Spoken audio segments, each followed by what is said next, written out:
Hey guys, it's week 2 of our Bake the Book challenge. Last week, of course, we did our Basics and BFFs chapter. We did the pie crumb. Loads of you guys have posted your pictures on Instagram using the hashtag Crumbs and Doilies book.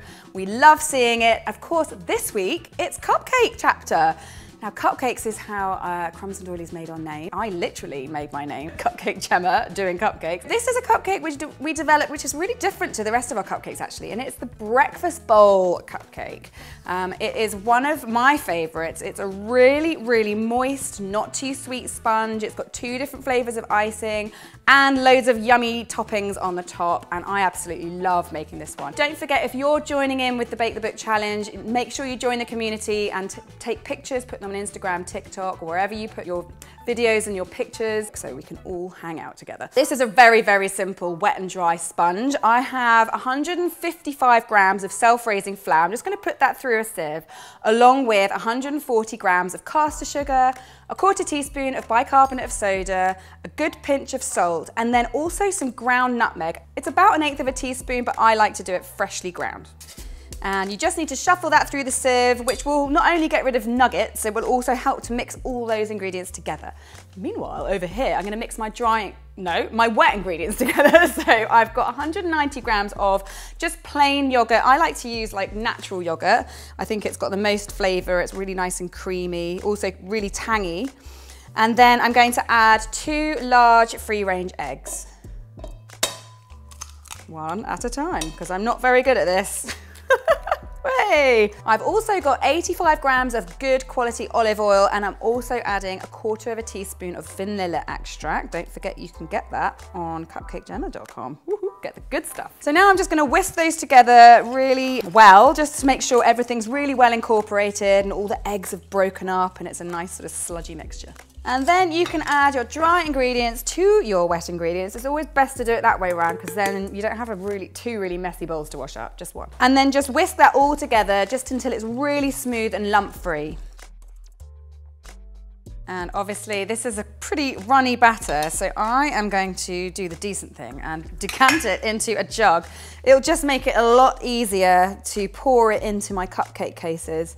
I don't have to mess around with spoons or piping bags. Now, you want to use all the batter and you want to try and make them evenly 3/4 full each, so go nuts.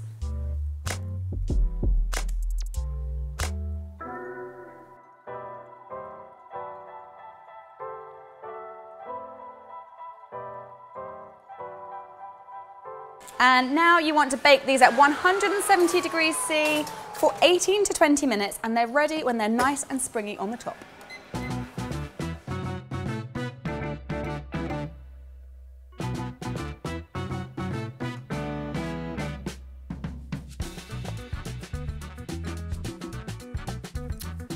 Oh, well, these are still slightly warm and they smell amazing. And just look at how sort of squishy they are. They've got a slight hint of an olive oil aroma and that lovely nutmeg coming through. I would actually like to eat some of these warm, but I've got bigger plans for them, guys. So we're gonna do 2 buttercreams to top them. One is gonna be a tangy yogurt buttercream, and the other one is gonna be a lovely purple blueberry buttercream. And for that, I made some blueberry goo already. So all I did there was I got a saucepan and I put 400 grams of frozen blueberries in it. I added 125 grams of caster sugar and then just set that over to a low-medium heat. And once it's all bubbly and melty, you can get in there with a spoon or a spatula and just start squishing the blueberries, and then let it sit there simmering for 15 to 20 minutes. You're looking for a sort of jammy consistency, and once it's done, you can sieve that while it's still hot through a fine sieve, just to get rid of any skin or seeds that you don't want in your mouth. And this is it, guys. Look at how lovely and jammy that is, and it smells really good. And if you wanted, you could even put a little squirt of lemon juice in there just to kind of give it a little citrusy boost, but I quite like it as it is. Now, I know what you're thinking, 2 buttercreams for 1 cupcake. Gemma, that is way too much work. However, I've got a plan. I'm gonna make a base recipe of buttercream, and then I'm gonna split that into 2 and flavor both sides. Everyone's a winner. There's less washing up, that's less time, less hassle. Everyone's great. So, as always with buttercream, you start with your lovely soft room temperature, unsalted butter, and that's gonna go into my mixing bowl. I've got my paddle attachment, and then on quite a high speed, you're gonna beat that for around 5 minutes. You do wanna give it this time, otherwise it will never get to that pale, fluffy consistency we love so much. Once your butter is really, really pale, you can stop the mixer and add 450 grams of sifted icing sugar. I always put it in 2 stages, beating for 3 to 5 minutes after each stage.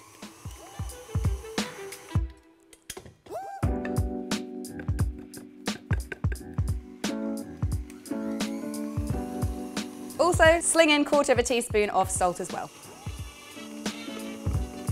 Ooh, look at that. Fluffy and luscious and super duper white, but a little bit on the stiff side because we haven't added any liquid as we would normally do with buttercream, because the liquid is where all the flavour comes from. Try and sort of have a look at how much you've got, because you're going to need to, you know, you can be exact with this if you want. You can get your electric scales out. I'm 100% behind you if you do that. I'm going to eyeball it this time. So I'm going to remove 1/3 of my buttercream and just pop it into a separate bowl, and then the rest of my icing I'm going to make blueberry. So this small amount is going to be for the yogurt and the larger amount is going to be for the blueberry, because that's how I like it. If you want to do it the other way around, go nuts. So paddle back on, and we're going to get our lovely blueberry goo. I'm going to say start with a tablespoon, mix it up a little bit, get it beating for a couple of minutes, and then add another bit of blueberry goo. Just add a little bit at a time. You don't want to add too much because it can sometimes split. You want to get that lovely colour though. Wow guys, look at the colour on that. It's such a pretty pinky purple. It's probably got a special Pantone reference, but I don't know what that is. So I'm going to leave that sit in there for a second while I do my yogurt one. I have my small mixer here just because I don't want to like faff about with this bowl and that bowl. This is where my trusty hand mixer comes in. And I'm going to start with a tablespoon of yogurt again. Like I said with the blueberry one, just add a tablespoon at first, give it a good old beat, and then see if you need to add any more to get the right consistency.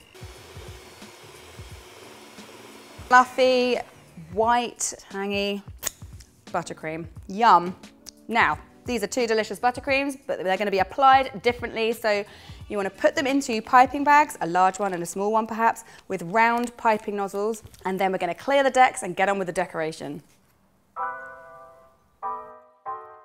Guys, it's nearly time to assemble the breakfast bowl cupcake. Now, when we were developing these, what we wanted was for it to sort of emulate one of those delicious breakfast bowls you get in like Bali when you're on a fancy holiday that people Instagram. We thought putting loads of like lovely sort of dried fruits and the granola, of course, will just make it look extra special. So you can top these however you want, but I have a few things. So I've got my lovely granola, obviously. I just made it by getting a small saucepan and putting in 30 grams of honey, 10 grams of soft brown sugar, a tablespoon of water, 1/8 teaspoon of vanilla extract, and a tablespoon of sunflower oil. I just gave that a little stir and then set it over a low-medium heat and just let that bubble away until all of the sugar had completely dissolved. Meanwhile, in a separate bowl, I had 50 grams of porridge oats, 15 grams of pumpkin seeds, which I just chopped up a little bit, 15 grams of sunflower seeds, and 10 grams of sesame seeds. Then I added 15 grams of almonds, which I also chopped just to make the size of them a bit more similar to the seeds, a pinch of sea salt and a pinch of ground cinnamon, and just whisk that together a little bit to make sure it was really well combined. Then your hot liquid should be ready. You just want to pour that over all your dry ingredients and then really give that a good stir. Make sure it's really well coated in that lovely honey syrup. And then spread that onto a lined baking tray and bake it for 180 degrees C, fan assisted, for 20 minutes. When it's had 20 minutes, remove it from the oven and just give a little stir just to break up any big clumps, and then drop the temperature to 130 degrees C and bake for another 20 minutes until it's lovely and golden and crispy. I've also got some lovely toasted coconut flakes and some of these yummy, oh my gosh, these are so addictive, banana chips, and then some freeze-dried raspberry bits, which you can get from supermarkets. Some supermarkets do these, or like you can get these online. So the main thing is to core, have an apple corer to make room for the lovely blueberry goo. The first layer of buttercream is our lovely blueberry buttercream. This has got a round nozzle on it, a big one, and the yogurt has a smaller one, just for a bit of difference. And you want to get a little bit of coverage because you do want to have some space to put on those lovely bits and pieces. I'm going to start with the biggest things, which are the bananas. Then I'm going to get my yummy granola I'm gonna pick some of the fanciest bits of coconut. Then last but not least, some of these lovely raspberry bits. What do you think? It looks just like a fancy breakfast bowl that you get on holiday, I imagine. Well, these are fun to eat. Now, there's a few ways you could do this. You could use the banana chips as a kind of crudité and a dip, which, I mean, I'll give it a go. That's delicious. But I think the proof is in the full bite, so let's do it. Oh my God. Look at that. All that lovely goo. The sponge, it's almost donutty. It's really fluffy. Also, it's got that nutmeg coming through, which makes it even more donutty for some reason. It's just so lovely and light. Not too sweet. If you're not into really super sweet things, then this is a really good one for you. You could even reduce the amount of buttercream you put on top because there's obviously quite a lot there. But I love this cupcake. It's one of my faves from the book. So please bake along, make this, take your pictures, use the hashtag crumbsanddoiliesbook so that you can join the community, check everyone else's bakes out who's doing this as well. Also, we can see what you get up to, which we really like. And if you haven't yet got the book, obviously it's going to be there forever. Any self-respecting bookshop will sell it, but of course you can also get it from cupcakejemma.com, even crumbsanddoilies.co.uk. And if you do buy it from us, you can get a copy signed by yours truly, guys. And also, in every single book, we put a little bookmark which has 2 little vouchers at the bottom, which you can use in the Crumbs and Doilies shop in Soho. So, brilliant thing to do. You know, if you don't want to go to all the big guys, come to us directly. It's a really good way of supporting us and supporting the channel, and we love you for it. Any hoodles, Dane is going to be back next week with the next chapter, which is tray bakes, and he has his delicious banana blondie coming for you. It's one of the best tray bakes in the book. Really tasty, lots of brown buttery vibes. It's really good. So make sure you bake along with that. We'll put all the ingredients up on Instagram a few days before so that you know what you're in for. And he will see you then, and I will see you after that at some point. So bye. I'm gonna have my breakfast now. It's actually my second breakfast.